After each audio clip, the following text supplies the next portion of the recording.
গণতান্ত্রিক দেশে গণতান্ত্রিকভাবে আন্দোলন করা, প্রতিবাদ করা বা কোনো রকমভাবে প্রতিবাদ প্রদর্শন করার অধিকার সবার আছে।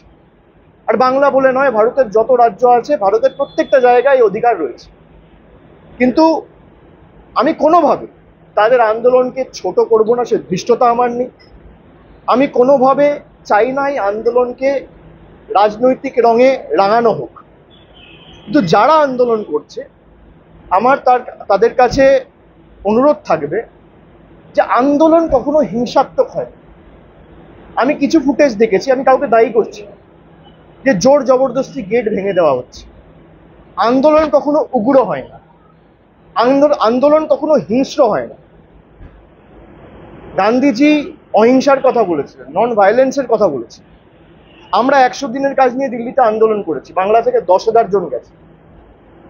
আমাদের উপর কিভাবে, এমনকি সাধারণ মানুষ ছেড়ে দিন, মানে যারা নির্বাচিত প্রতিনিধি, এমনকি মহিলা প্রতিনিধিদের, জনজাতি মূলবাসী প্রতিনিধিদের চুলের মুঠি ধরে বার করেছে।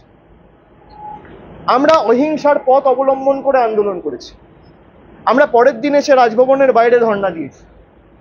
আমরা হিংসার পথ অবলম্বন করি।